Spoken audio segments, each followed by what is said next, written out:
Pare, what's up? Oy pare, andyan ka pala. Busy-busy ka dyan ah. Oo nga pare, busy nga ako dito eh. Alam mo pare, may tanong ako sa'yo. Yung tinatawag nilang New Year's resolution, ano pala yun? Ano? New Year's resolution? Alam mo pare, napakasimple lang yan pare. Kasi ang New Year's resolution ay ito yung mga pangako na hindi naman talaga tinutupad ng karamihan dyan.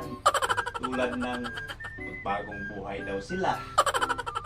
Hindi na mag-iinom. Hindi na magsisigarilyo.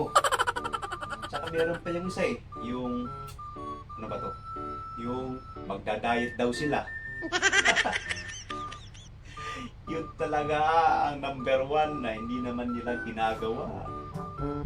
Ay nako, only in the Philippines.